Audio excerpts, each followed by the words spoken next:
Picture this. It's a Tuesday morning, October, the kind of October where the air is just sharp enough to remind you that everything changes, every year, without fail, whether you're ready or not. I'm standing in the lobby of a downtown hotel in Chicago. Black dress, hair done, a small team behind me setting up for a brand partnership event that my company, organized and funded. And then I see him. He's standing near the registration table, holding a conference lanyard, looking exactly the way people look when they walk into a room and realize, for the very first time, that the world moved on without them. He recognized me before I recognized him, I know that now, because by the time our eyes met, his face had already done that thing faces do, a flicker of surprise, then a forced smile, then something else, something quieter, something I didn't have a word for yet. He walked over, shook my hand, and said, "Wow, look at you." And I smiled. A real smile, not the tight, performative kind you give someone when you're trying to prove something, the kind that comes when you've done the work and you know it. "Hi, Marcus," I said. And that was it. That was the whole confrontation. No speech, no tears, no satisfaction at watching him squirm, even though, honestly, he was squirming. Because I didn't need anything from that moment. I had already won. Not against him, but for myself. Here's what I want you to understand before this story goes any further. I didn't get here because I wanted to prove Marcus wrong. I got here because one day, in the wreckage of the worst year of my life, I decided I was done living small. And the universe, I promise you, has a very funny way of responding when you make that decision and you mean it. I didn't scream, I didn't fight back. I just became someone they never expected. This is that story. This story isn't about revenge. It's about becoming. Welcome back. Or if you're new here, welcome. This channel is a space for the people who got knocked down and chose to get back up anyway. The people who are in the middle of the grind right now, who feel invisible, who feel like maybe the people who doubted them were right. They were not right. I'm living proof, and by the end of this video, I think you'll feel that in your bones. If this kind of story is what you come here for, real transformations, real numbers, real talk, please hit subscribe and turn on the bell, because I'm not slowing down. Now, let's go back to the beginning. Let me tell you who I was at 28. Not who I pretended to be, not who I showed the world on Instagram, which, to be clear, was not a lot because I barely posted. I was too busy being afraid. At 28, I was working a mid-level marketing coordinator role at a mid-sized company in Columbus, Ohio. Salary, $47,000 a year, which felt like enough because I had spent my whole life being told that enough was the ceiling I should be grateful to touch. My family, and I say this with love because they did the best they could, my family was not a family that talked about ambition. We talked about stability, safety, the known quantity. My mother worked 31 years at the same insurance company. My father drove for a logistics firm. They were proud of their consistency, and I absorbed that pride like a sponge. Consistency felt like virtue. Wanting more felt like ingratitude. So when I graduated college, communications degree, decent GPA, I found a job. I kept the job. I did the job well enough. I coasted. I told myself that I wasn't ambitious because I was balanced, because I valued experience over hustle. I had friends, a social life, hobbies. I painted a little. I read a lot. I cooked elaborate Sunday dinners like that somehow made me a more realized person. And for a while, a long while, I believed that story. Then I met Marcus. Marcus was the kind of person who made you feel in his presence like you were standing in a spotlight you hadn't asked for. He was ambitious in a way I found both magnetic and, if I'm being honest with you, slightly terrifying. He had a business idea every week. He talked about the future like it was already built and he was just waiting to move in. He had a 5-year plan, a 10-year plan, a mood board on his wall that included a specific mountain in Switzerland he planned to hike by 40. I thought that was electric. I also thought, privately, that's not me. That's not how I work. We dated for 2 years. 2 years of his world slowly becoming a mirror held up to mine, and my reflection looking increasingly blurry to both of us. He said things in the way that people say things when they think they're being constructive, but are actually just being cruel with good posture. You're smart, but you don't push yourself. You could do so much more if you actually tried. You're comfortable, and comfortable is the enemy of great. And the worst one, the one I replayed for months after he said it. I just think you lack drive, and I need someone in my corner who's hungry. He said that in April. He left in June.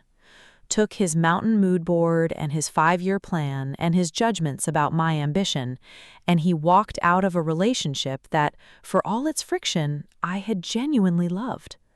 And I want to be honest with you right now, because this channel is nothing if not honest. My first reaction was not clarity. It was not relief. It was not the quiet, dignified acceptance that glow-up stories sometimes pretend happens in these moments. My first reaction was to wonder if he was right. The weeks after Marcus left were the worst kind of quiet. The kind of quiet that asked questions in the middle of the night. Not, am I okay? But have I been wasting my life? Not, will I find love again, but is he right? Am I actually this small? Have I been hiding? I stopped painting. I stopped cooking the elaborate Sunday dinners. I went to work, I came home, I sat on my couch, and I watched other people's lives on YouTube and Instagram, and I felt something I hadn't felt since I was a teenager. Deeply, profoundly stuck. My best friend, Aaliyah, who has been in my corner since the 7th grade and deserves her own documentary, she watched this happen for about 6 weeks before she showed up at my apartment on a Saturday with groceries and said, very simply, "You're grieving, that's allowed, but I need you to tell me, are you grieving him, or are you grieving the version of yourself you were starting to believe in?" I didn't have an answer, not yet. But that question, that one question, started something moving in me, like a gear that had been sitting still so long it had almost fused shut, but not quite fused. And that's when everything started to change. Because here's the thing nobody tells you about rock bottom. It has excellent acoustics. Every thought you've been running from bounces back at you, clear and unavoidable. And one of the thoughts that bounced back at me in that apartment in the worst stretch of my adult life was this: I'm not unambitious, I'm afraid. Those are not the same thing, but I had been letting other people, and worse, letting myself, conflate them for years. Marcus didn't leave because I lacked drive. Marcus left because I had drive that I'd buried under 12 layers of fear, and he didn't have the patience to wait for me to excavate it. But here's what he didn't know. I did. It was a Thursday in August, 8 weeks after Marcus left. I was on my lunch break, sitting in my car in a parking garage, eating a sad desk-bought salad, scrolling through LinkedIn, which is a thing I recommend against doing when you're already feeling inadequate, for the record. And I found a webinar. It was free, 1 hour. How to turn your marketing skills into a freelance income. I almost kept scrolling. I almost told myself I was too tired, too busy, too whatever. Instead, I registered. I didn't know that one click, $0, 30 seconds of effort, was the first domino. The webinar was run by a woman named Dana, who had left a corporate marketing job very similar to mine 5 years earlier and built a 6-figure consultancy helping small businesses with digital strategy. She wasn't flashy. She wasn't selling a lifestyle. She just sat there on a Zoom screen and talked about what she'd learned. And somewhere around minute 42, she said something that I wrote down in the margins of a grocery receipt because I had nothing else to write on. The skills you think are ordinary are extraordinary to someone who doesn't have them. I sat with that for a long time because I knew marketing. I actually knew it well. I knew content strategy, I knew brand voice, I knew campaign analytics, I knew social media before it was called social media. I'd been doing this work for 5 years, and I'd been doing it well. My campaigns consistently outperformed benchmarks. I had gotten exactly 0 raises and exactly 1 promotion and exactly 1 piece of performance feedback that said, "Keep up the good work." I had been extraordinary in an ordinary container. That night, I went home and I did not watch anything. I sat at my kitchen table with a notebook, a real one, paper, and I wrote down everything I was good at. Everything, without editorializing, without caveating, without the usual inner voice that says, "But anyone could do that," or "That doesn't count." It took 2 hours. I filled 9 pages. Then I wrote down what I would charge if someone paid me specifically, to do the things on those 9 pages. And then I wrote down one name.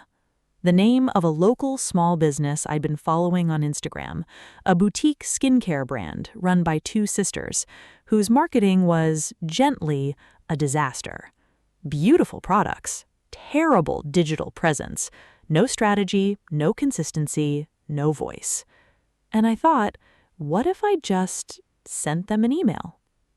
Here is what I want you to hear right now, because this is the moment in the story where it's easy to make the decision sound cinematic and smooth. It was not cinematic or smooth. I wrote that email 11 times. I deleted 9 of them.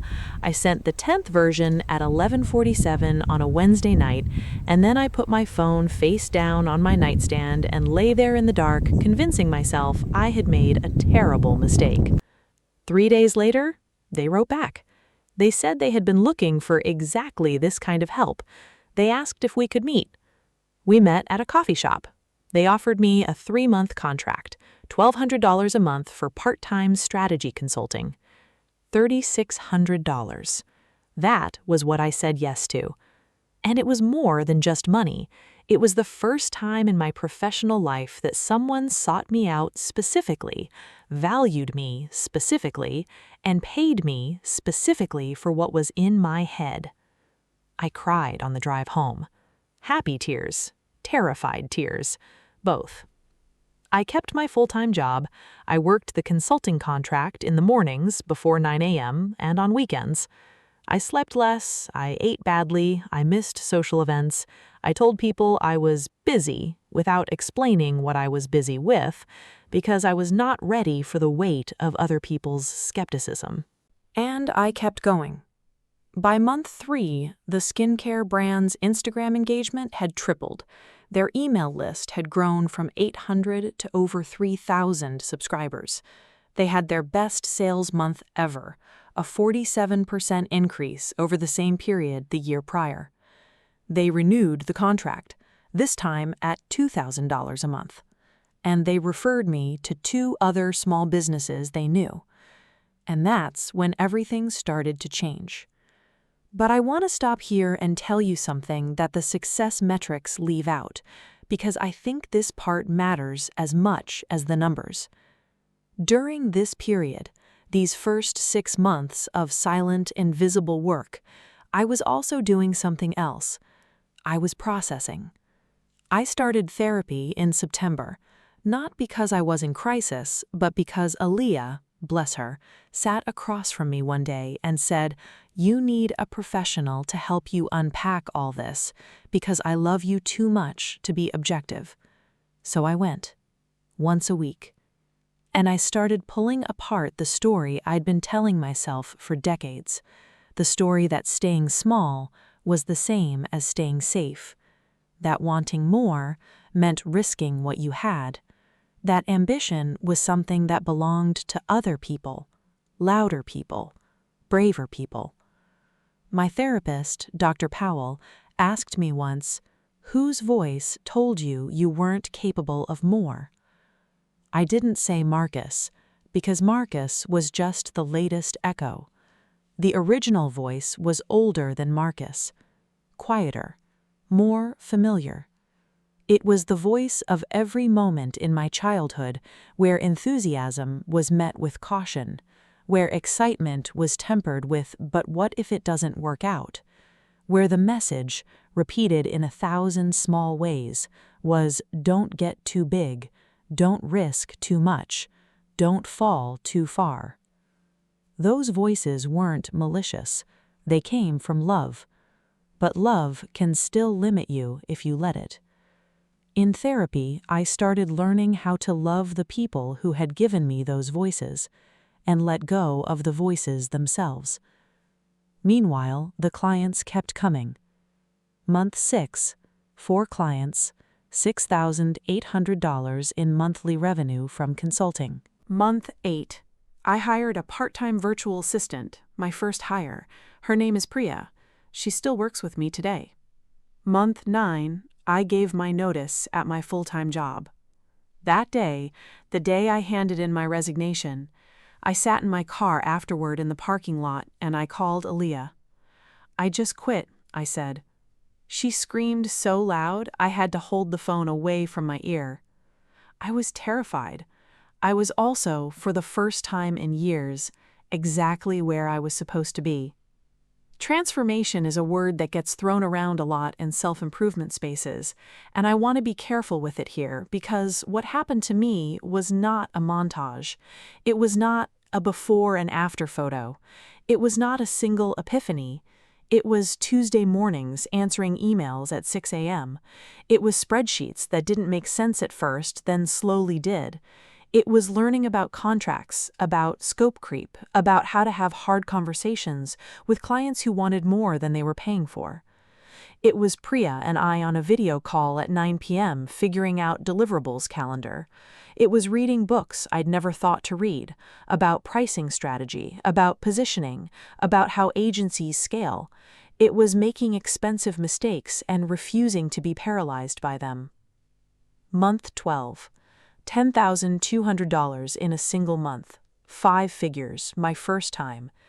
I made more money that month than I had in any single month of my salaried life. I remember looking at the invoice total and feeling something I couldn't name for a few minutes. And then I named it. Proof. Not proof to Marcus, not proof to my parents. Proof to the part of myself that had whispered on those 3 a.m. nights of doubt, "Maybe you can't do this. Maybe you're not built for this. Maybe he was right." I had proof now, and proof is a very good thing to have in an argument with your inner critic. Here's what was changing on the outside. I started investing in myself the way I had never allowed before. I took a course on brand strategy from a marketer I'd been following for years. I attended my first industry conference. I nearly didn't go because the ticket was $800, and spending $800 on myself felt borderline reckless. I went. I met 3 people there who became collaborators, 2 who became clients, and 1 who became a close friend. I hired a business coach. 6 months, $4,000, which felt enormous and turned out to be the highest ROI decision I ever made, because she helped me see that I wasn't just a freelancer anymore. I was building a company, and those are 2 very different things with 2 very different mindsets. I went back to painting, not because I finally had time. I didn't have more time, I had better time. But because I realized I had been letting the exhaustion of an unfulfilling career leach the joy out of my hobbies. Now that the work itself was joyful, I had more energy for everything. I lost the 12 pounds I had been half-heartedly trying to lose for 3 years, not because I started a dramatic new fitness routine, but because I stopped emotionally eating my way through Sunday evenings dreading Monday. Here's what was changing on the inside, and this part I think is the part that matters most. I stopped asking for permission. Not in a reckless way, not in a burn-it-all-down way. I mean, I stopped looking around me for confirmation that my ideas were okay before I acted on them. I stopped pre-apologizing for taking up space. I stopped adding disclaimers to my professional opinions. I could be wrong, but, or, this is just my take. I had worked with enough businesses now to know that my instincts were not just good, they were right, with a frequency that built its own kind of confidence. There's a thing that happens when you stop apologizing for your intelligence. Other people stop expecting you to. My proposals started landing differently. Clients stopped negotiating my rates as aggressively. In meetings, I started speaking first instead of last. Not because I forced it, because I was no longer waiting to see if someone smarter was going to say what I was thinking. Usually, I was the one thinking it. Year 2 began. I brought on 2 more team members, a junior content strategist named James and a graphic designer named Sophia, and we officially became an agency. I registered the LLC, opened a business bank account, and got a real accountant. The company had a name, not Marcus's, not my family's, mine. And that's when everything started to change, again. For real this time. I want to pause here for a moment and talk about the people who doubted me. Not Marcus specifically, we'll get to him, but the broader landscape of doubt that surrounds anyone who decides to do something unconventional. When I left my full-time job, my mother did not react the way I had hoped. She was scared. She asked me what I was going to do about health insurance 3 separate times in one phone call. She told me that the economy was uncertain and that stability was not something to throw away. I understood where she was coming from. I really did. Her entire framework of safety was built on the thing I was dismantling. But I also knew, in a way that was new to me and therefore still fragile, that I was not doing something reckless. I was doing something brave, and those 2 things can look identical from the outside. There were friends who went quiet, not hostile, just quiet. People who had been part of my pre-transformation life, who didn't know what to do with this version of me, who was enthusiastic about a thing they didn't understand and unavailable on the weekends, and turning down happy hours for client calls. Some of those friendships contracted. I'm still a little sad about that. I don't think there's always a villain in those stories. Sometimes people just grow in different directions, and the kindest thing you can do is accept that without bitterness. But here's what started happening instead. New people arrived. People who were also building things. People who were also scared and doing it anyway. People who asked questions about my business because they were genuinely curious, not because they were looking for evidence that I was going to fail. Community is not where you start, it's where you arrive if you're walking the right path. And I was finally walking the right path. 18 months after I registered the LLC, we hit $40,000 in a single month. Let me say that again because I need you to feel the weight of it the way I felt it. $40,000 in 1 month from a business that didn't exist 2 years earlier, built by a woman who had been told she lacked drive. We had 8 clients on retainer. We had a process. We had a team of 4. We had a brand that I was proud of, genuinely, aesthetically, emotionally proud of, in the way you can only be proud of something you built from scratch. And I started getting recognized in places I had never expected to be recognized. An industry blog featured us in a roundup of emerging marketing agencies to watch. I was invited to speak on a podcast, a small one, but still, about building a service business without a business background. Another agency reached out to white label some of our work, which is the professional equivalent of someone asking if they can put your cooking on their restaurant menu. I want to be honest about what recognition felt like, because I don't think it's what I expected. It didn't feel like vindication. It didn't feel like in your face, Marcus. It felt quiet. It felt like a hand on my shoulder from some invisible version of myself, the one I had been trying to reach for years, saying, "See, you were always this. You just needed to let it out." By month 26, the company crossed $500,000 in annual revenue. By month 31, we crossed seven figures, $1,042,000 in annual revenue. I sat at my kitchen table, the same kitchen table where 3 years ago I had filled 9 pages with everything I was capable of, and I looked at the number on my accounting software, and I did not scream, I did not pop champagne. I called Aaliyah and said, "We did it," and she cried, and then I cried, and then we both laughed because we were crying. And then I went to bed at a reasonable hour because I had a client call at 8 the next morning. That is what success actually looks like, by the way. It doesn't look like a confetti moment. It looks like continuing. The Chicago hotel event, let me take you back there. It had been 3 years and 4 months since Marcus left. I had not reached out to him once. Not a text, not a social media like, not a, "Hey, I saw this and thought of you." Not because I was still hurt, though there had been a season of hurt, but because there was genuinely nothing to say. He had made his choice, I had made mine. The brand partnership event was a 2-day conference for mid-sized consumer brands looking to grow their digital presence. We had secured a speaking slot, me specifically, not just the company, and we had 3 potential client meetings lined up. I had prepared for those meetings. I had not prepared for Marcus. When I saw him, my body knew before my brain did. That particular quality of recognition that happens in your chest before it happens in your head. He was there as a startup founder, it turned out. His new venture, a project management app I learned later, had been accepted into a startup showcase at the same conference. He was doing well. Not the mountain and Switzerland level of his mood board, maybe, but doing well.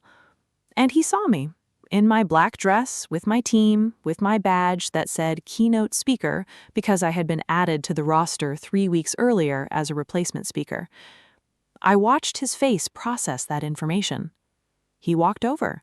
I had approximately 4 seconds to decide how I was going to play this, and I decided instinctively to just be exactly who I was. No performance, no armor, no score to settle. "Wow, look at you," he said. "Hi, Marcus," I said. We shook hands. He asked how I was. I said I was great, and I meant it.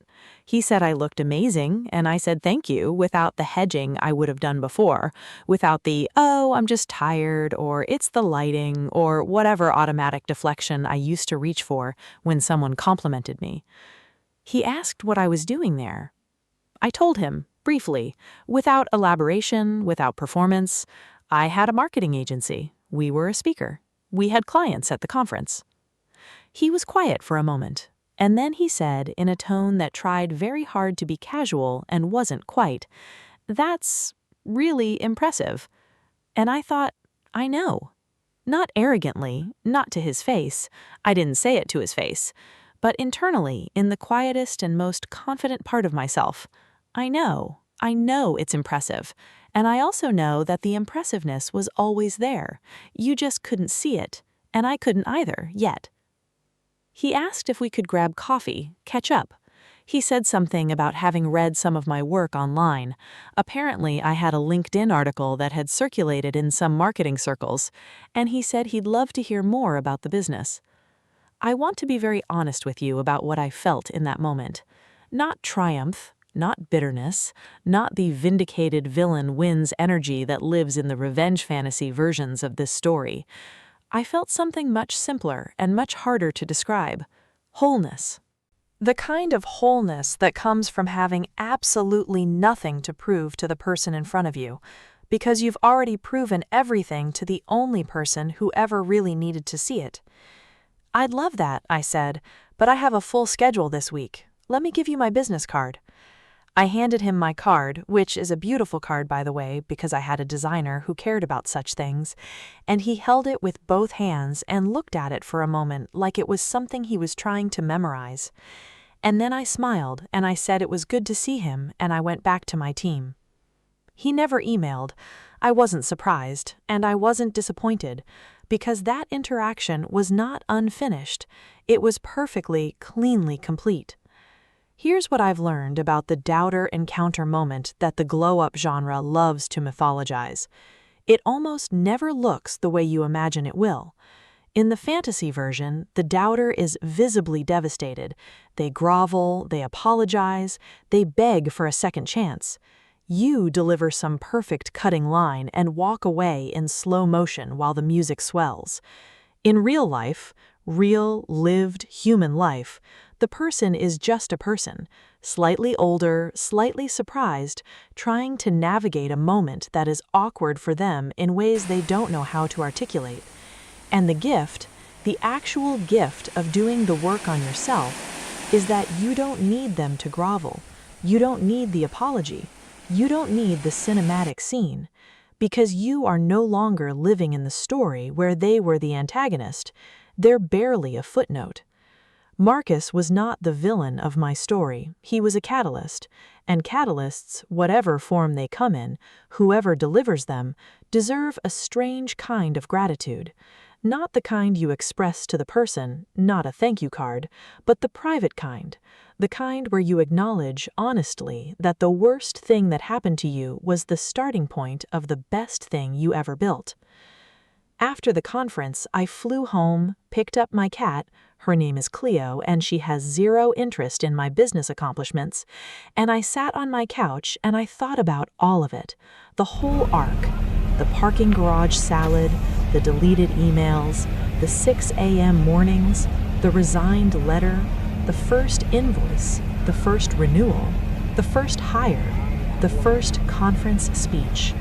The first time I looked at $1 million on a screen and thought, I did that. And I thought about 28-year-old me, the one who painted on weekends and loved to cook and genuinely, truly, deeply believed that wanting more was a character flaw.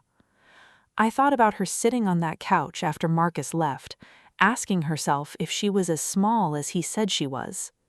If I could go back and sit next to her, I wouldn't say, you're going to be so successful. I wouldn't show her the revenue numbers or the keynote badge. I would say, you're not unambitious, you're afraid. And fear and ambition can coexist. In fact, the very best ambition is usually terrified. It just keeps going anyway. Keep going. This is what I know to be true from the other side of the hardest and the best years of my life. The best revenge is living well, but only, and I mean only, if you are doing it for yourself. If you are building your business to show your ex what they missed, you will run out of fuel. If you are transforming your body to make someone regret leaving, you will run out of fuel. If you are clawing your way to success so that one specific person at one specific moment will look at you and feel the specific quantity of regret you have decided they owe you, you will run out of fuel.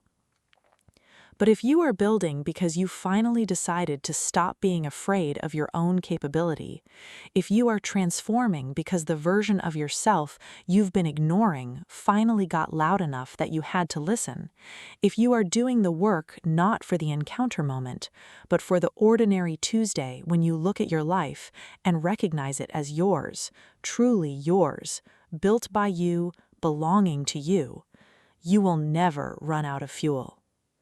Here is the practical advice I want to leave you with because I believe in giving you something to hold on to when this video ends. 1. Name the fear, not the limitation. I wasn't unambitious. I was afraid. These are different things with different solutions. When you find yourself saying, I'm just not that kind of person, ask yourself, is that true or is that fear wearing a personality? 2. Start with the one email. The first consulting email I sent was imperfect, overthought, and almost deleted. It was also the first domino. You don't need a perfect plan. You need a first action. Write the email. Apply for the thing. Make the call. The clarity comes after the action, not before it. 3. Process and pursue simultaneously. Therapy and ambition are not opposites. Healing and building are not opposites. Some of the most productive work I ever did happened in the same season as some of the deepest emotional excavation. You don't have to be fully healed before you start. You just have to be willing to do both. 4. Build your evidence file. When the inner critic comes, and it will come, you need receipts. Literally, keep a document. Every win, every positive client email, every metric that moved in the right direction. When you doubt yourself, open the file. Let the evidence argue back. 5. Let the encounter be an afterthought. If there is a Marcus in your story, a person who told you that you weren't enough in whatever form that took, let the thought of them shrink as your life expands. By the time the encounter actually happens, the best outcome is this: you're so deeply invested in your own story that they feel like a minor character in it, because they are. You are the main character. Act like it. My company hit 7 figures. I did that. Me, the woman who was told she lacked drive, who ate sad parking garage salads and deleted 11 drafts of one email and cried in her car more times than I can count. I did that because one day I decided to stop letting other people's doubts live in my head rent-free, and I invited something else to live there instead. Belief. Imperfect, terrified, forward-moving belief. If you are in the middle of your rock bottom right now, if you're in the parking garage, if you're on the couch, if you're staring at the parts of yourself that someone else tried to convince you were too small, I want you to hear this. You are not too small. You are too big for the container they put you in. Outgrow it. The best revenge is a life that is so full, so real, so yours, that the people who doubted you become irrelevant, not because you made them irrelevant, but because you filled every room in your life with something worth paying attention to. Go do that. Now, one last thing, and then I'll let you go. What's your glow-up story? Tell me in the comments, not the polished version, the real one. The parking garage version, the deleted email version, the version where you weren't sure you were going to make it. Because someone is going to scroll down to those comments in the worst week of their life, and your story is going to be the domino they needed. Leave it there. Do that for them. I'll see you in the next one.